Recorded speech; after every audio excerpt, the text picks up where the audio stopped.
the M1 Anniversary Sale. Get all the latest phones at $0 on the lowest monthly plan with worldwide roaming, plus free gifts with every purchase and get money back for your old phone. I'm going now! Hurry, these deals won't last forever. Visit M1 Shop or m1.com.sg now. Coming up next, News Tonight. Full of excitement, it's perfect timing, no time is wasted. All eyes stay locked on 5. That's right. BYDC Lion 7, powered by innovation. Experience the smartest way to drive.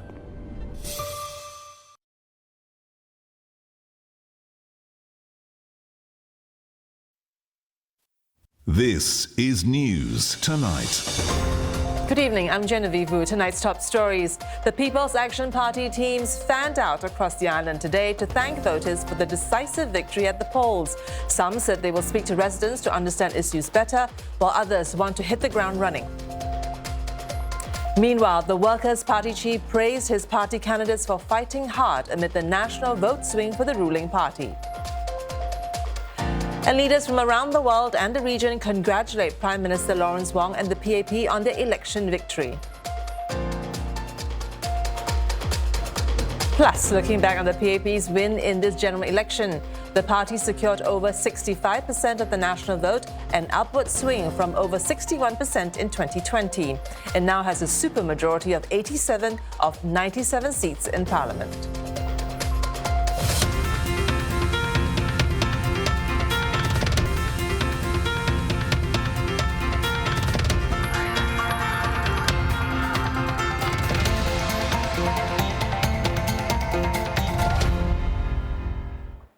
The Workers' Party has congratulated the People's Action Party and Prime Minister Lawrence Wong for achieving a strong mandate at the general election. Party Chief Pritam Singh has also praised his team for fighting hard amid the national vote swing for the ruling party. Rachel Ting reports. For your support. No further inroads this time for the Workers' Party, but that did not stop Hougang residents from giving their re-elected MP Dennis Tan a warm welcome. It's the same over at Party Chief Pritam Singh's own ward, Aljunied GRC. Mr. Singh says he's proud of how hard his party's candidates had fought for every vote. It was a very difficult fight for the Workers' Party. As you know, any opposition party in Singapore to make inroads into our political system, the challenges are real. And so when we say it's very difficult for the opposition party, this is another good example. That said, there was a nationwide swing in favor of the PAP. I think that swing was about a good 5% or so. To that extent, I'm very proud of the results in Hougang, Aljunied and Sengkang, where we have consolidated the position of the party. Where WP had lost, its candidates have all polled above 40%, being the best overall losers at Tampines GRC and Jalan Kayu SMC. It means the party can appoint more members into parliament. Now, the Workers' Party stands to field 2 NCMP seats coming out of this election, but WP Chief Pritam Singh has not confirmed who he would be fielding yet, including whether or not he would be fielding Andre Lau, the best performing losing candidate this election. Party Chair Sylvia Lim says she sees this as a chance for the party to bring new blood into parliament. If you look at the 10 MPs that are elected, actually 3 of them have not been in parliament before. So there's Mohaimin, there's Fadli and Kenneth Cheong. So these are our up-and-coming young leaders that will now have a seat in parliament and demonstrate what they can do and what the party can do for our electorate and for Singaporeans in general. And then, as you know, we are probably going to be offered the 2 NCMP seats coming up, and the party has yet to decide on this. But that could be another opportunity for us to again bring in some new blood if the party should decide to do so. So politics is a long road, and every milestone that you reach, there will always be something that you can make use of and help the party to go further. Mr. Singh had previously cited changes to the electoral boundaries as reasons for not contesting in Marine Parade Braddell Heights GRC. He says he's warmed by his team's ability to roll with the punches. I think it is important for the Workers' Party not to be boxed in by the EBRC. And if we have the capacity to break out and move into other areas and do commendably, I think it speaks well of the party organizationally. I think the move, which was not known to some of us, even in the party, obviously I knew about it, to move from Marine Parade to Punggol. I mean, I was incredibly delighted by how quickly the party was able to pivot, put its resources in Punggol and give it a good fight. Mr. Singh also concurred with PM Wong's message that with the election now done and dusted, it's no longer party versus party, but Singapore versus the rest of the world. Some other opposition parties have cited redrawn electoral boundaries and multi-cornered contests as key challenges in their campaigns. Red Dot United chief Ravi Philemon says the global climate didn't help their cause. In uncertain times, voters often seek the familiar. But this makes the party's work more urgent. He adds that the party must keep showing up with steadiness and a long view. The RDU garnered just under 4% of the national vote share after fielding 15 candidates in 4 constituencies. The National Solidarity Party says it will continue to walk the ground, to listen and to speak up, not just during elections, but every day after. It adds that it's because the work of building a fairer, kinder and more inclusive Singapore does not begin or end at the ballot box. The NSP lost out in 2 GRCs, both multi-cornered fights.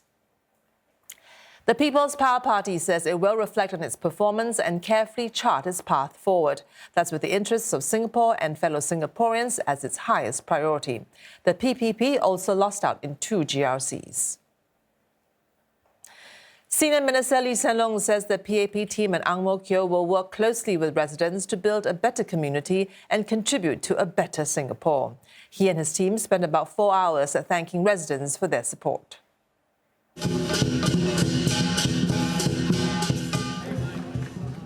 SM Lee hit the ground running by first thanking residents outside the party's branch in Ang Mo Kio. In his team are Jasmine Lau, Victor Lai, and incumbent Ang Mo Kio GRC's MPs Daryl David and Nadia Ahmad Samdin. They went on a thank you parade bus around Ang Mo Kio to greet residents. Mr. Lee's team secured a resounding victory yesterday with a nearly 7 percentage point increase in vote share. They faced off against candidates from the Singapore United Party and the People's Power Party. Joining him were other newly elected MPs for Jalan Kayu, Kebun Baru and Yio Chu Kang. They made several stops across several areas, including Cheng San Seletar, Yio Chu Kang and Jalan Kayu. Mr. Lee says the team met many residents and thanked them for voting for the PAP. We thank them all for their warm wishes and for their strong support, and most of all for voting for us yesterday and electing us as their MPs. We promise we will do our best. We promise that we will work hard with you, and we ask you to work closely together with us to make this a good Ang Mo Kio and a good Singapore for many years to come. So thank you very much. Good night. Mr. Lee made the remarks at their last stop, a community event at Hougang Village, which is part of the Ang Mo Kio GRC. As he introduced his new team, he urged residents to also work closely with them. At the event, MP-elect for Jalan Kayu SMC, Ng Chee Meng, spoke about his first priority, and that's to answer the immediate needs of the residents from the feedback he has received. Looking at issues of the municipal, like mundane though they may be, some of the cleanliness, some of the pest issues, I think those are immediate things I will take action on. And then look at more medium-term things like sheltered walkways, lifts for the elderly, and very importantly, transport connectivities. I think that will occupy me for the first few days, maybe the first couple of weeks, so that we can plan out the longer-term strategy. Both leaders have congratulated PM Wong and the PAP on their election victory. U.S. Secretary of State Marco Rubio says his country looks forward to continue working closely with the newly elected government. Mr. Rubio adds the U.S. aims to strengthen economic growth, bilateral defense and security ties to Singapore. Malaysian Prime Minister Anwar Ibrahim notes that the prosperity and security of both countries are indivisible. He says Singapore and Malaysia are bound by geography and long-lasting ties of kith and kin. Mr. Anwar says both countries are building a habit of deep collaboration at all levels, and this is essential in navigating profound challenges to global order and international trade. Indonesian President Prabowo Subianto has described the PAP victory as decisive. He said it reflects trust, stability and confidence of the people in Singapore in the strong leadership of Mr. Wong and the PAP. He believes the new government will continue its success to lead Singapore. In his message, South Korean acting President Lee Joo-ho says he hopes to establish the strategic partnership with Singapore. He also wants to strengthen cooperation in relevant fields. Congratulatory messages have also come from the leaders of India, Japan and Pakistan. Still ahead on News Tonight, more from the ruling People's Action Party's post-election press conference early this morning. My Mitsubishi Electric StarMax aircon saves me energy and money. It's easy to clean and is so quiet.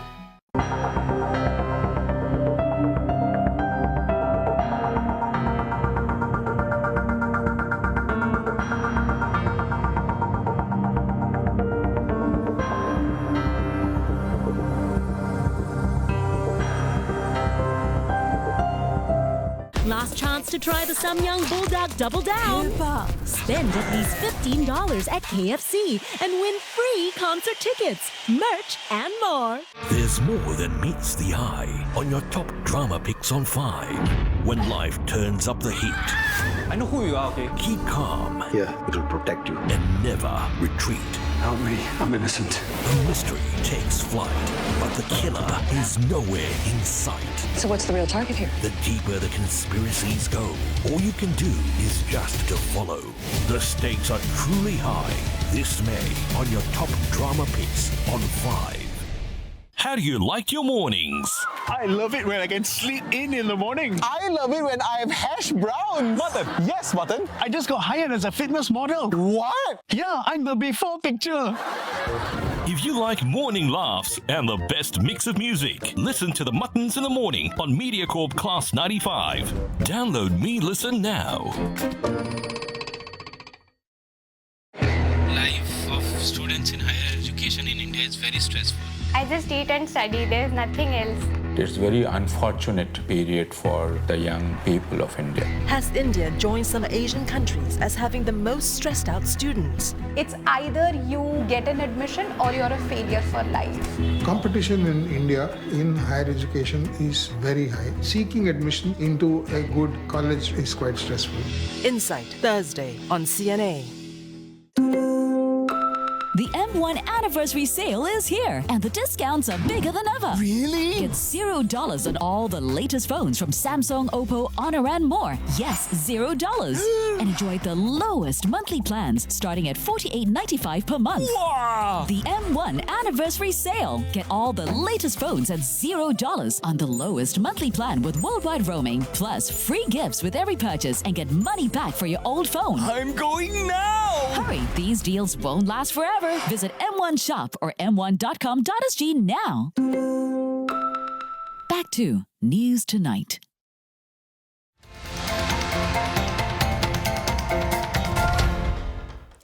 The ruling People's Action Party has won a landslide victory with a resounding mandate for Prime Minister Lawrence Wong in his first election as head of government. The party secured more than 65% of the national vote, an upward swing from more than 61% in 2020. It now has a supermajority of 87 of 97 seats in Parliament. Speaking at a post-election press conference in the wee hours on Sunday morning, Mr. Wong said he's been, quote, deeply humbled and grateful for the results, and the PAP will work even harder to ensure concrete progress for the nation. The results will put Singapore in a better position to face this turbulent world. Many are watching the elections closely, whether it's international media, investors, or foreign governments. They will have taken note of tonight's results. It's a clear signal of trust, stability, and confidence in your government. Singaporeans too can draw strength from this and look ahead to our future with confidence.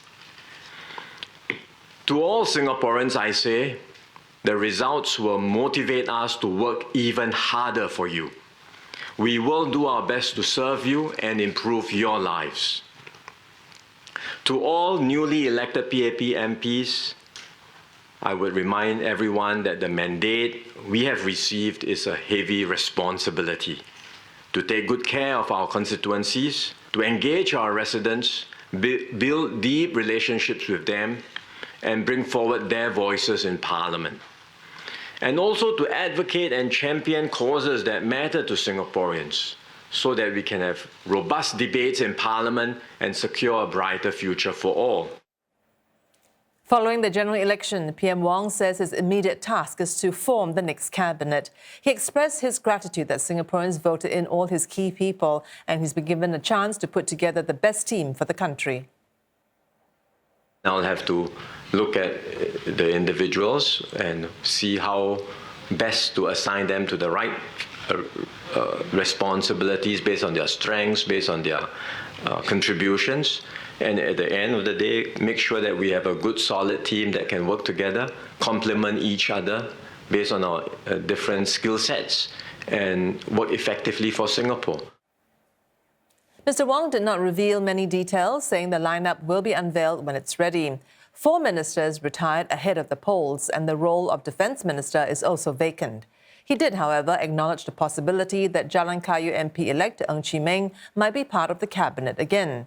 Mr. Ng was a minister before being voted out in 2020 and currently serves as chief of the Labour movement. In previous cabinet lineups, the Labour chief would potentially have a role in cabinet. So, as I said, we will unveil all of that in due course when there is a next press conference on the cabinet lineup. PM Wong said Singaporeans saw the need for the People's Action Party to put up the best team to guide the country through global uncertainty. This was in response to a question on whether he was satisfied with the outcome of the results, especially with close calls in contested areas like Jalan Kayu SMC, Punggol GRC and Tampines GRC. No one can really tell and predict what happens and how Singaporeans will decide. We have been surprised on the upside, we have been surprised on the downside. Because in the end, there are a whole range of circumstances and considerations that Singaporeans will take into account before they vote. In this particular election, I believe they hoisted in the message that we had conveyed about the changed world and the storms that we are facing, as well as the need for us as a PAP to put together the best possible team in order to take Singapore forward and to tackle these challenges. Deputy Prime Minister Gan Kim Yong also spoke about his tough fight in the battleground Punggol GRC, where the PAP won just over 55% of the votes. Mr. Gan said that he now focused on how he connected with the residents in the new area, just like when he shifted from Holland Bukit Panjang GRC to Choa Chu Kang SMC in 2006. I always feel that every battle is worth fighting because it is not just a battle against opposition, but it is also an opportunity for me to engage my residents, to reach out to my residents, to refresh the trust that I have with my residents, and to deepen the relationship that I build with my residents. So I think that's why I take every election seriously, regardless of who the opposition is. PM Wong says he looks forward to working with the opposition to advance Singapore's interests in a changed and turbulent world. The Workers' Party secured 10 seats in this election and will be offered 2 seats under the non-constituency Member of Parliament scheme. Aslam Shah with more. It was described as a tough fight against these men and women with the desire to contribute and serve. The Workers' Party will continue to provide the alternative voice in Parliament, which the Prime Minister takes very seriously. I look forward to the contributions of opposition members in Parliament, because Parliament is where key national issues are discussed, and I'm sure we will have constructive and robust debates there. On some issues, we may have to agree to disagree, but at the same time, we must, where critical national issues are concerned, uphold a shared responsibility to come together and to advance Singapore's interests together. Among the challenges that Mr. Wong highlighted are shifts in the international order and cost of living concerns. When confronting them as a nation, he believes party lines must be blurred. We cannot afford to fight one another. We have to fight together to achieve better outcomes for Singapore and Singaporeans. And now that the election is over, we must put aside our differences and stand together as one team Singapore to confront the storms ahead and to secure a brighter future for ourselves, our families, and Singapore. In a rally speech this campaign, Workers' Party Chief Pritam Singh said his party had proven itself to be loyal to Singapore and Singaporeans and will continue to do so as the country transitions to a new world order. President Tharman Shanmugaratnam has said that Singapore's election results have neither shown a loss of trust in politics nor a sharp polarization of views that engulf many other countries. In a Facebook post, he commended all parties and candidates for contesting the elections with full effort and said he will formally invite Prime Minister Lawrence Wong to form the next government. Mr. Tharman added that he hopes the next parliament will see ruling and opposition party MPs debate policies that will build a promising future for Singapore. Senior Minister Lee Hsien Loong has expressed relief over the results of Singapore's general election, saying that PM Wong has won a good mandate. In a Facebook post, he says the elections took place at a crucial time in the world and in Singapore. He adds that Singaporeans understood what was at stake and knew it was crucial to come together to deal with the challenges ahead. He says Singaporeans showed unambiguously the support for Mr. Wong and his 4G team. Coming up on News Tonight, find out what Singaporean voters overseas went through as they headed to the polls yesterday. Plus, the Progress Singapore Party calls its performance at this year's election very shocking. Details when we return.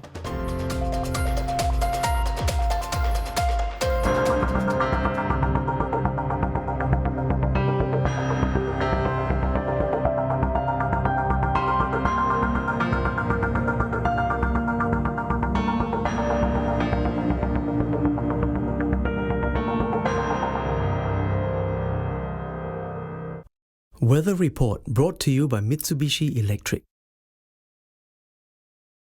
Last chance to try the Samyang Bulldog Double Down.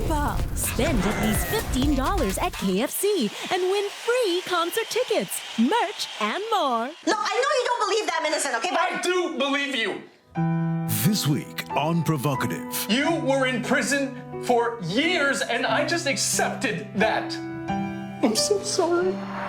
I have absolute faith that Pierce is true to me. Just check his wallet. Provocative. Monday to Thursday, 8:30 p.m. on 5. More episodes of Provocative are available on demand for free on MeWatch. Brought to you by Mitsubishi Electric StarMax Aircon. This May, relearn your ABCs with some appetizing, bold, competitive, and daring top entertainment picks on 5. Can they grab the most fabulous prizes? In a heart-stopping, intense race to... Join our junior chefs for some kitchen chaos as they serve up lip-smacking, mind-blowing, next-level dishes under overwhelming pressure. For everything quintessential and real, we bring you the spicy takes on trending topics and more unique, vividly wild, extremely yummy and zesty moments. Now that you know your ABCs, won't you watch these top entertainment peaks on 5? The M1 anniversary sale is here, and the discounts are bigger than ever. Really? Get $0 on all the latest phones from Samsung, Oppo, Honor, and more. Yes, $0. And enjoy the lowest monthly plans starting at $48.95 per month. Wow! The M1 anniversary sale. Get all the latest phones at $0 on the lowest monthly plan with worldwide roaming, plus free gifts with every purchase and get money back for your old phone. I'm going now! Hurry, these deals won't last forever. Visit M1 Shop or m1.com.sg now. Singapore's 14th general election may have concluded, but overseas ballots have yet to be included. For Singaporeans living in China, casting their ballots at one of 3 polling stations there usually meant making a long journey. But this year, many also had to make other sacrifices. Tan Yu Guan explains what they had to go through as they went to the polls yesterday. Okay, sealing our ballot boxes. Before this polling station opened at 8 in the morning, election officials had to prepare the ballot boxes. Victor Wah had already been waiting for nearly 90 minutes. He was first in line at the Singapore consulate in Shanghai to cast his vote. 5-day holiday. Highway could be congested because it's toll-free. So in order not to get caught in the jam, so I told my driver, let's come earlier. Shanghai veteran William Chang was also among the early birds.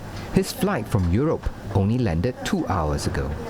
I think it's a great thing that we can still participate in making a difference. Over 900 Singaporeans are registered to cast their ballot in Shanghai, but not all of them live here. Many come from neighbouring cities such as Suzhou. So unlike their counterparts in Singapore who can simply walk to their polling stations, these voters have to undertake long journeys just to get here. I want to shape Singapore's future and have a say in it.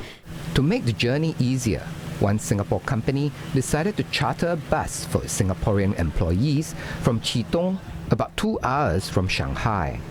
We are all seconded from Singapore here to China, so we have a project here. That's why we book a bus to come together. This year, polling day happens to fall right in the middle of the 5-day May Day public holiday in China. So to cast their ballot, many had to cancel vacation plans. My parents, I'm supposed to go out with them to tour around China, but I have to stay in Shanghai or stay in Suzhou just to exercise my vote. We substituted our overseas holiday for a staycation in Shanghai. It was a once-in-a-lifetime experience to get to vote in an overseas polling station. For Andrelyn Tan and Teo Lee Chuan, voting meant having to scramble for train tickets. Voting day happens to be during the busiest week in China, which is the China Golden Week. The 8 AM ticket was officially sold out, so we had to go at 8:30 AM instead. For polling night, the pair are at Lee Chuan's apartment for an election watch party. Tan Yu Guan, CNA, Shanghai. The Opposition Workers' Party has captured 10 parliamentary seats, retaining all the wards for which they were incumbents. 2 of its candidates will also be offered the position of non-constituency MPs for being the best-performing losers in the elections. Muhammad Bahajaj with more. The Workers' Party maintained its winning margin for 3 of the wards it contested, capturing about 62% of votes in stronghold Hougang and nearly 60% in Aljunied. The team from Sengkang GRC captured about 56% of votes, an improvement from its performance in 2020, when it wrested control of the ward from the ruling People's Action Party. It was always going to be a difficult election. The slate is wiped clean. We start work again tomorrow, and we go again. Your support has been so important in the mission of achieving and working towards a more balanced parliament. Hopes to expand its reach was lost in the other 5 constituencies the party contested. But a silver lining, new face Andre Lau emerged as the best-performing loser, snaring nearly 49% of votes in the single seat of Jalan Kayu. WP team from Tampines GRC, which saw a 4-cornered fight, was the second best performing loser, capturing about 47% of valid votes. This means that both Mr. Lau and the candidate from the Tampines slate would be offered non-constituency MP seats, should the party choose to accept. Under the scheme, when fewer than 12 opposition candidates are elected, the best-performing losing opposition candidates are offered NCMP seats. Now, this campaign was never just about winning a seat in Parliament. It was about offering a different, fresh perspective, asking important questions, and starting necessary conversations about accountability, affordability, and the Singapore we want to build together. These conversations do not end tonight. Many of us did not know what this campaign would look like 9 days ago, and we are very grateful for how embracing and how welcoming Tampines has been every single day on the campaign trail. As for the closely watched Punggol GRC, the WP star catch Harpreet Singh was not enough to topple PAP heavyweight and Deputy Prime Minister Gan Kim Yong. The WP team captured nearly 45% of valid votes in Punggol. There will be setbacks, there will be disappointments on the way, but still we believe change is going to come to Singapore. The results from this election will see the WP being the only opposition party represented in Singapore's 15th Parliament. Winning People's Action Party teams fanned out across the island today to thank voters. This comes a day after the ruling party's resounding victory in Singapore's 14th general election. Some said they will speak to residents to understand issues better, while others said they will hit the ground running. Tan Chiu Yi reports. A warm welcome from more than one resident as Prime Minister Lawrence Wong and his team made their rounds at this market in Marsiling on the northern tip of Singapore. They won 73% of the vote here, the team's biggest win since the constituency was created in 2015. We didn't think that there will be a 10% swing upwards because if you read what's going online, the expectations was that the numbers would drop further and Singaporeans are really unhappy. But I think that rationality prevailed. Some voters came from another end of the country to catch Mr. Wong, the man of the hour. We are from Punggol. So why did you come here? To look for Lawrence Wong, to congrats him. Very surprised because I thought this is a hard time for him. Although this one is the first time, right? The first time, right? And then he got a great percentage is good. This is the Prime Minister's first electoral test as party leader. His ruling People's Action Party won just over 65% of the votes cast across the country and in 10 constituencies won 75% of the vote or more. The PAP's Tanjong Pagar slate, led by the Education Minister, was the top performer of the election at 81% of the vote. Mr. Chan Chun Sing said the Prime Minister will decide what role he'll take in the next cabinet. But his key campaign takeaway is to focus on what he calls the real competition at hand.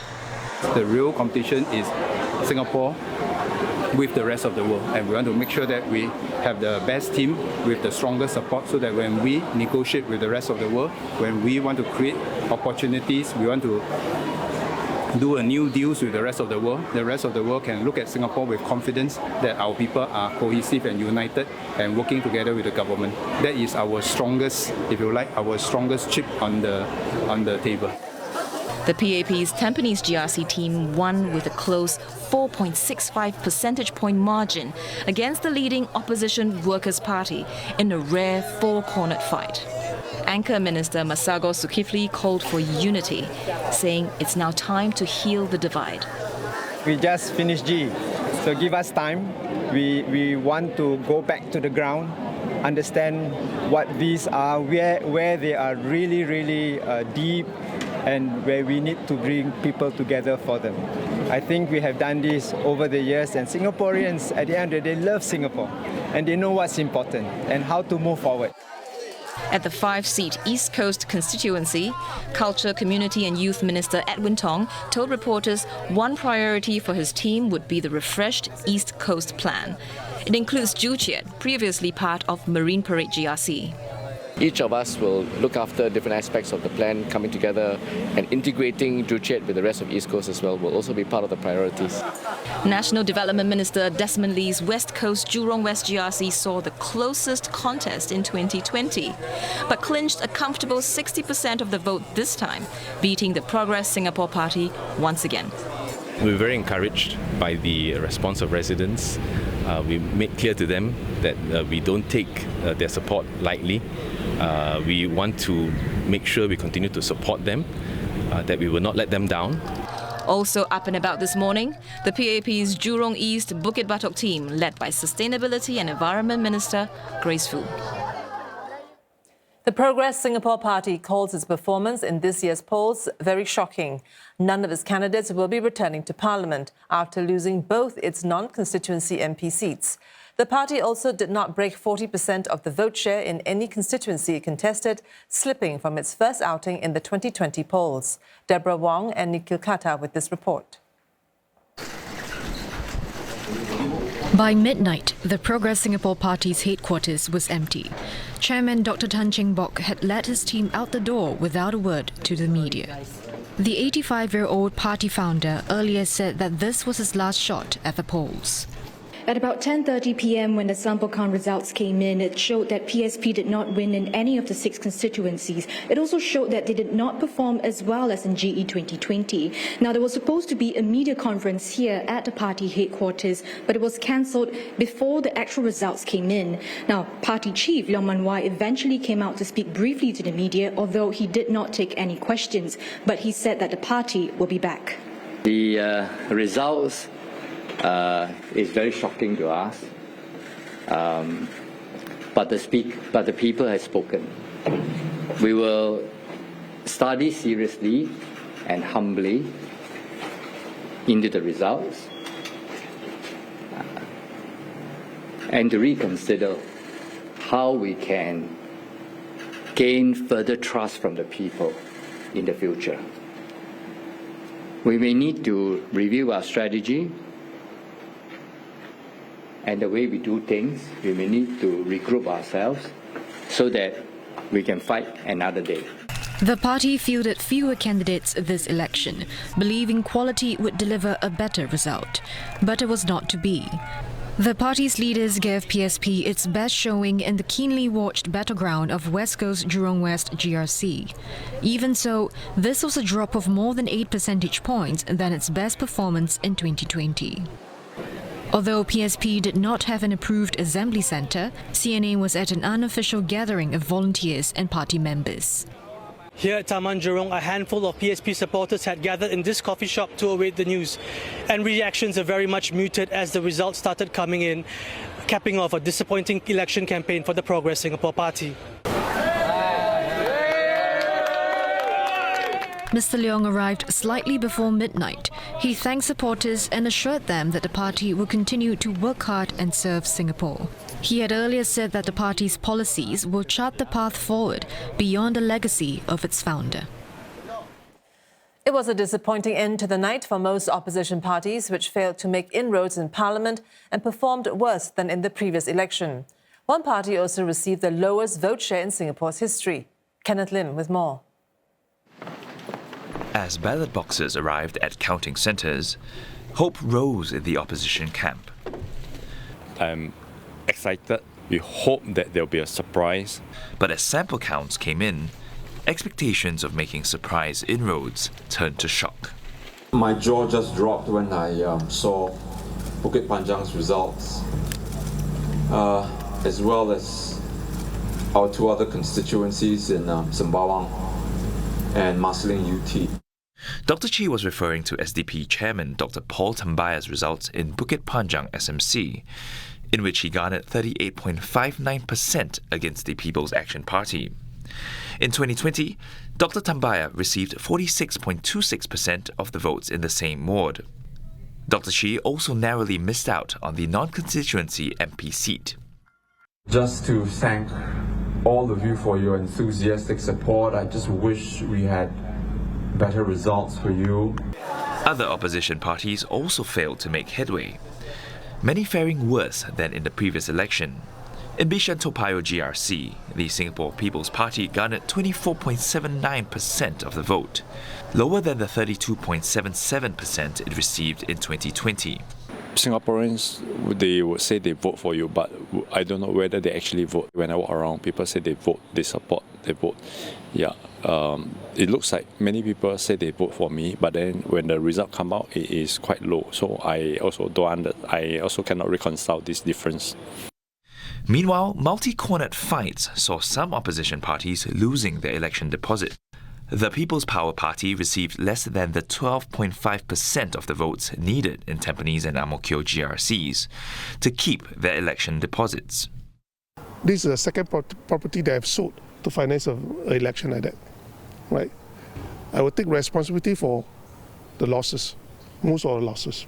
But for the deposit, Right? Most of it, I will bear the costs. Tampines GRC also saw the election's worst performing team, with the National Solidarity Party receiving just 0.18% of the vote.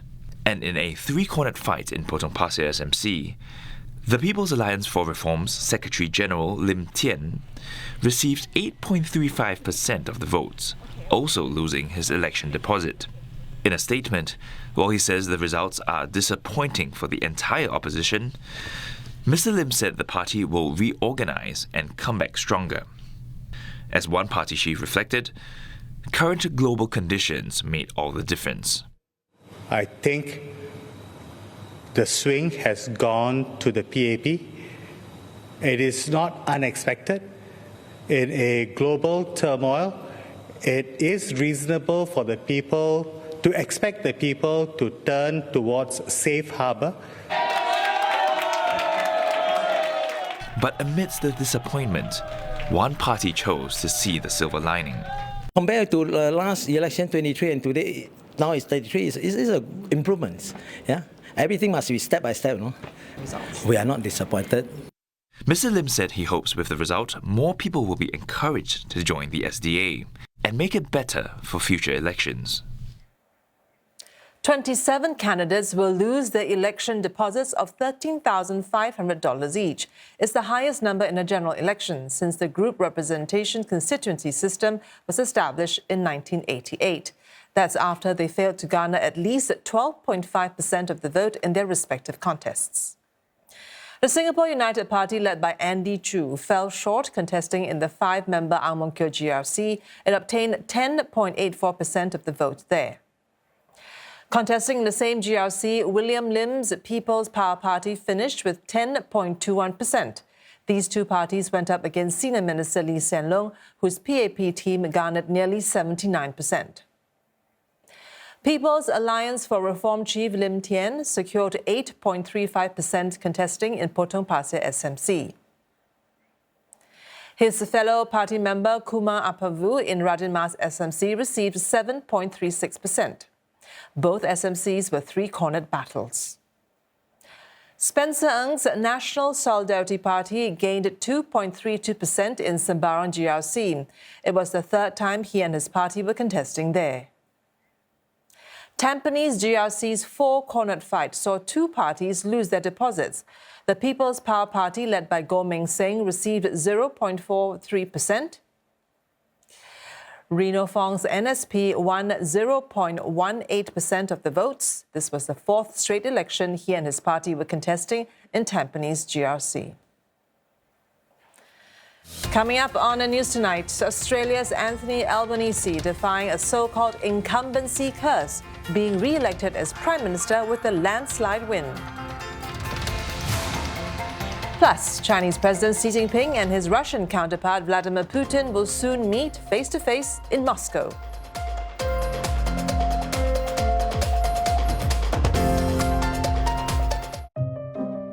At Systema, we understand that gum care is essential to overall health. Research shows gum problems could increase the risk of heart disease, stroke, and diabetes. Systema is devoted to improving your gum health. It helps provide 9 times better cleaning ability, kill 99.9% of bacteria, and long-lasting gum protection. Healthy gums, healthier you with Systema, the gum care expert. Systema. This Visa Day, 2,000 windfall tickets. Go large with a renewed purpose. This weekend, everyone in town trusts you to take a chance. Let memories live on through music. You better buckle up because we got a concert to get to. And give love a new translation. I'm the translator of your book. You completely rewrote me. Celebrate kindness and compassion with your Visa Day holiday specials on 5. Perfecting the air, Daikin. Congratulations to our winners! My inspiration comes from the architectural landmarks of Singapore. As landmarks are unique, it can create beautiful memories for people to share and connect. My design is a reflection of my love for Singapore and my hope for its future. I hope that Singapore can continue to grow and prosper. As our nation progresses, may we foster a creative culture that our people can thrive in.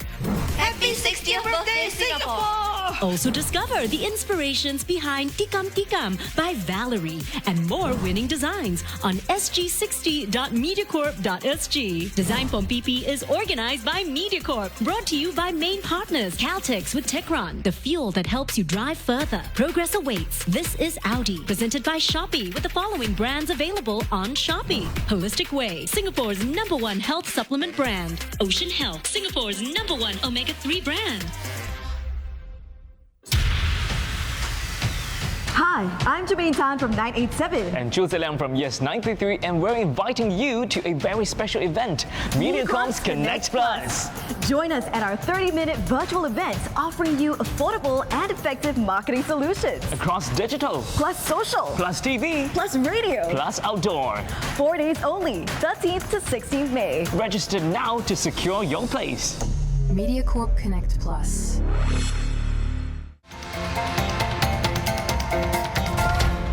In another election around the world, Australia's Anthony Albanese has triumphed in one that was dominated by economic concerns and the Trump administration's tariffs. He's become the nation's first leader in 2 decades to secure a second consecutive term. In this time of global uncertainty, Australians have chosen optimism and determination. Australians have chosen to face global challenges the Australian way, looking after each other while building for the future. The opposition had previously led the opinion polls, but their leader, Peter Dutton, a former policeman with a reputation for being tough on crime and immigration, became dogged by his perceived ideological closeness to Mr. Trump. He conceded his party's defeat and the loss of his own parliamentary seat. We've been defined by our opponents in this election, which is not the true story of who we are. But we'll rebuild from here. We'll do that because we know our values, we know our beliefs, and we'll always stick to them. Roger Maynard has more on what are likely to be Prime Minister Albanese's immediate priorities. It's a huge mandate which will enable the government to pursue their left-of-centre policies with renewed vigour. So far, the Prime Minister hasn't announced any really new policy commitments, apart from promising fair wages, fair work conditions and industrial reforms, including the right to disconnect from work so that employers could ignore phone calls from their boss after working hours. He's also vowed to improve Australia's health service, along with childcare facilities and increasing access to renewable energy. Future power supplies were a key factor in Peter Dutton's campaign, which may have contributed to his downfall. He wanted to build a chain of nuclear power stations here, which didn't really go down well with Labour or the electorate. You know, you've only got to look at today's Australian newspapers to see how Labour was so in tune with voter sentiment here. Sydney's Sunday Telegraph wrote of a Labour mega victory, carrying a play on words headline reading, "It's so Albanese." The newspaper described the result as a bloodbath for the opposition. It quoted the Prime Minister, who called it a win for the Australian values of fairness, aspiration and opportunity for all. While the Sydney Sun Herald labelled it an historic victory for Labour as the coalition were routed. It's certainly a landslide for Labour, which will almost certainly end up with at least 85 seats in the House of Representatives, while the Liberal National Coalition are still below 40. That gives Prime Minister Anthony Albanese a massive majority and means he won't have to negotiate with the smaller parties and the independents in a minority government. As for the future, well, Labour have another 3 years in power. The Liberals have to find a new leader, and Australia's new government will have to prove itself in an increasingly uncertain world. Australia's Labor government says it will prioritise Canberra's response to the ongoing US-China trade war following a resounding victory at the polls yesterday. Immediate focus is on this global economic uncertainty, particularly the US and China part of that and what it means for us. And so I was able to be briefed on that, what's happening in markets and what it means for the Australian economy. Chinese President Xi Jinping is set to visit Russia from 7th to 10th May. He will join Russian President Vladimir Putin in Moscow to attend celebrations commemorating the Soviet Union's victory over Nazi Germany in World War II. The Kremlin confirms the two leaders will talk and are expected to discuss strengthening their partnership as well as sign several agreements. China's foreign ministry has also confirmed the trip, calling it a state visit at Mr. Putin's invitation. And as Moscow prepares for one of its most symbolic holidays, Mr. Putin has proposed a 3-day ceasefire in Ukraine around the Victory Day events. Ukrainian President Volodymyr Zelensky, however, has dismissed the proposal as theatrics. India says it has imposed an immediate ban on import of all goods originating in or exported from Pakistan. The move follows a raft of tit-for-tat measures the two countries have taken in the wake of a deadly terror attack in Indian-administered Kashmir last month. New Delhi says the order will prohibit imports from Pakistan either directly or through any other trade route. The Directorate General of Foreign Trade adding that the restriction has been imposed in the interest of national security. India also banning Pakistani-flagged ships from Indian ports while barring Indian ships from visiting Pakistan.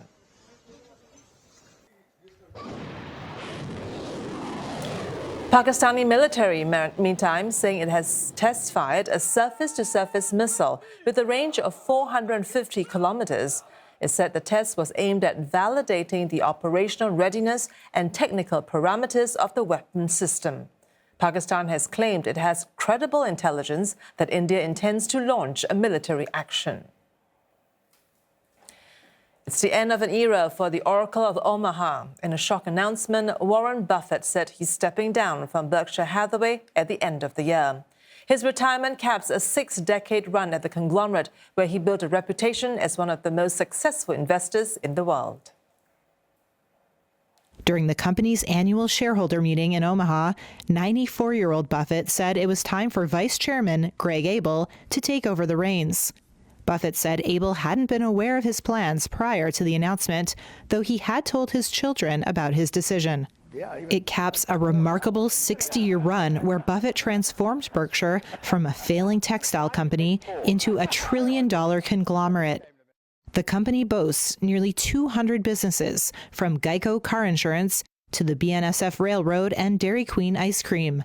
Buffett said he had zero intention of selling any of his Berkshire stock, nearly all of which will be donated after his death. Berkshire's ever-growing cash hoard reached over $347 billion at the end of March.